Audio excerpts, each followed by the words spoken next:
Hi, this is going to be an interest gauge because I am going to be running a Dungeons and Dragons 5th edition campaign in about a couple of weeks.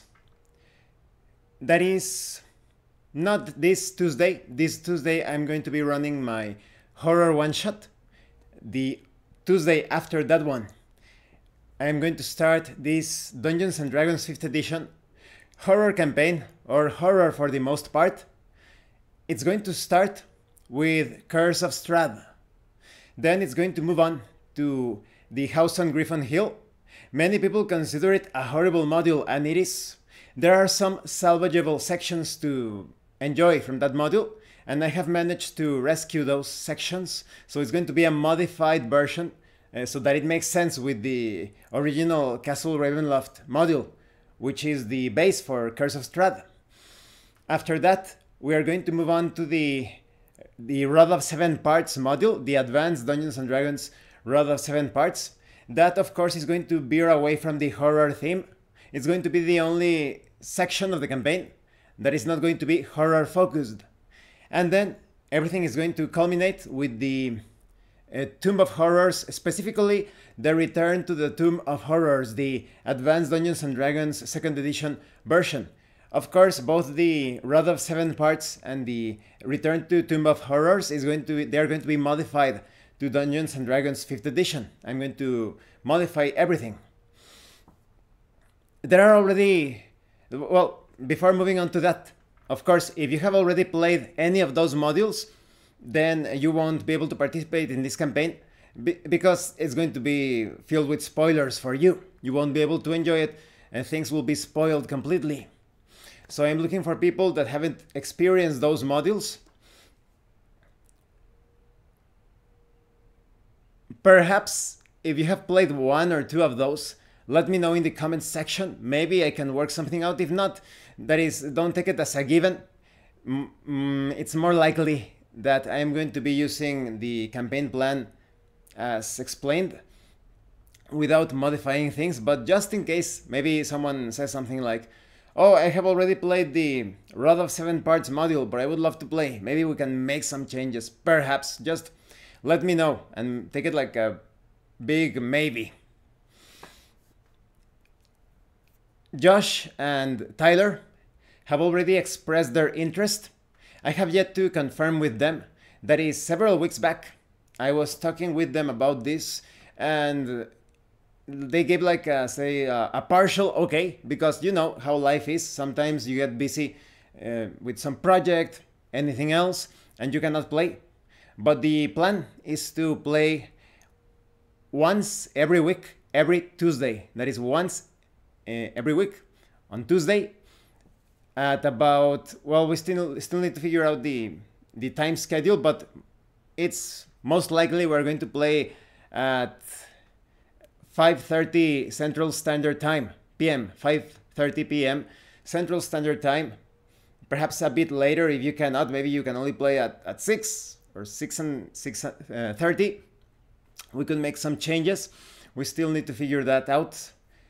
So I'm going to tag Josh and Tyler in case they are still interested in playing. Perhaps they are. Now, when it comes to the criteria of the people that I am looking for, in total, I'm going to be running this with either 2 to 4 players in total. Perhaps 2, 3, 4 players. That would be perfect. Even if I only have 2 players, let's say that no one else is interested in playing this, and I only end up playing with Tyler and Josh, then we could use some things to strengthen the characters, like the henchman rules from the Tasha's rulebook. I also have a source book that allows you to have some really powerful familiars. So if we only had like 2 players, they could each have a hireling and a familiar. If we only have 3 players, most likely I will be implementing the hero point rules to give them a bit of an edge, because the campaign is going to be quite brutal, quite deadly. Of course, through roleplay you can surpass many situations, but Curse of Strahd and Tomb of Horrors particularly, they are well known for being extremely deadly. But A lot of those people that, oh, that module is horrible because it is so difficult, they do not roleplay. They play it like a video game, like Baldur's Gate, like Neverwinter Nights. They wait for the dice to resolve everything, not their intelligent actions, ideas, their original use of spells, powers, feats, etc. So, like I said, between 2 to 4 players. So specifically, if Josh and Tyler are still interested in participating, I am looking for 2 more people, perhaps just 1. We shall see. It's also important for me to inform you that I am looking for dedicated players. The reason why I would love to have Tyler and Josh in this campaign is because they are extremely dedicated. They are people that immediately post their character sheets. They are always like so ready for anything. They know how to roleplay, of course. They also enjoy using the rules of the systems. When it comes to Tyler, look how he uses the powers in the Super Smash Bros. Campaign. Josh in the Dark and Terrible campaign. He worked within the Quick and Classic system to give perhaps the best example of a psionics character that I have seen. So they are all-rounders. They are so complete as players. They are role players and gamers at the same time. So I would love to have them. I am looking for similar people. People that are willing to engage with the character sheet, to write down their powers, that they get passionate, interested about their characters leveling up. There could be some moments in the campaign where I will ask that you prepare your typical character sheet and a character sheet that goes up a level in case you level up as we play. Then you only need to swap your character sheet and it's all ready, or make some minor adjustments. And so I am looking for those sorts of people. The sorts of people that perhaps every now and then I just have to write down like a small recap. I am looking for those people as well. Because they know how things proceeded in the last session and they can't wait to play the next session. Also, of course, you need a working camera.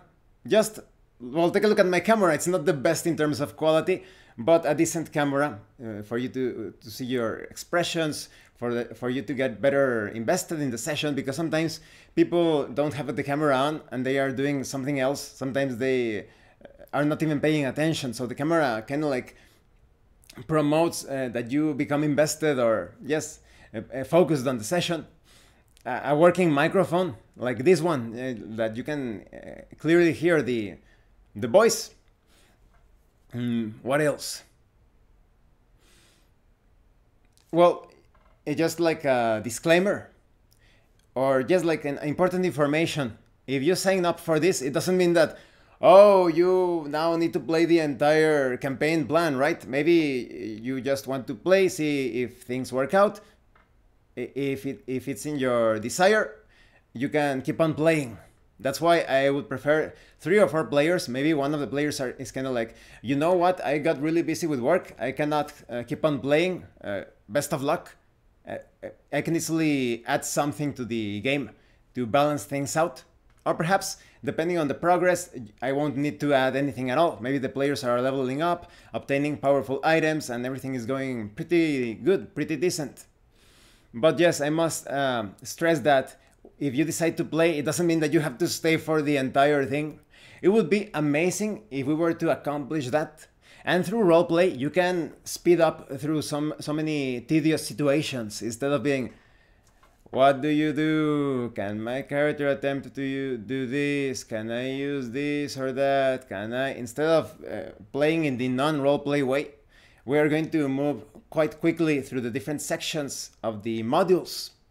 So take a look. I'm going to put the link in the description. Take a look at my Dark and Terrible campaign.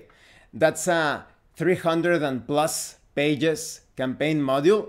And we finished the chosen storyline by Crispy and Josh in about five sessions. 5 sessions. And just in case some people are wondering, Crispy is busy on Tuesdays. That's why I'm not inviting him. He's also running his games. and he's working on improving his roleplay. So he's going to be quite busy. When it comes to yes, the choice of Tyler and Josh, they are pretty much, like I said, very much invested within the Dungeons and Dragons mindset already. Tyler is a very experienced game master and player when it comes to Pathfinder, a D20 system that is pretty much another version of Dungeons and Dragons. And as I understand it, Josh has already played Dungeons and Dragons before, maybe not in the roleplay way, but he is familiar with the D20 systems. When he played the Dark and Terrible campaign, a perfect example of a game that attempts to be Dungeons and Dragons with a simpler system, and Josh did great. So those are kind of like my gold standards when it comes to choosing people for this session. When it comes to Ryan and Alberto, they are more on the Reminisce. I don't know much about Ryan's gameplay, but he had some problems with his father. His dad had an accident, so I don't know if this is a good time. But yes, either way, I'm going to be quite selective, as I have mentioned. Alberto is still like a newcomer to tabletop role-playing games. Maybe this is not his cup of tea. So I'm really going to be very strict. Another thing about Alberto, he's like, if horror is not his favorite thing, he can get into horror like he's doing in our one-shot this Tuesday. But I am looking for people that really enjoy the horror tropes. This is going to be mostly a horror campaign. So I hope you will find this campaign idea interesting. Please do not hesitate to write down in the comment section, I am interested in playing, please consider me for the campaign. I'm going to be super strict when it comes to selecting players. That's why my campaigns have been working out so far, because I am very selective of the players, and you should too in your games. And even as a player, you should be selective of your game master. Try to look for the perfect experience. Maybe you won't be able to achieve it, but at least it will be on your terms. So yes, I hope you found this video informative about the upcoming campaign. Any questions or comments, please let me know. I am of course going to be applying some tweaks to the Dungeons & Dragons 5th edition, giving priority to system, giving priority to roleplay. Like I said, if we have like a smaller group, I'm going to be applying some things to make it stronger. We are going to be using initiative. So the basic structure of Dungeons & Dragons will be kept with some tweaks in favor of roleplay. Once again, thank you for watching my videos. And thank you so much to those of you that are going the extra mile to support the channel. If anyone else wishes to further support the channel, the information on how to do that will be in the description below. And remember, it is better to roleplay and fail in character than not to roleplay and fail as a player. Once again, thank you, and see you later.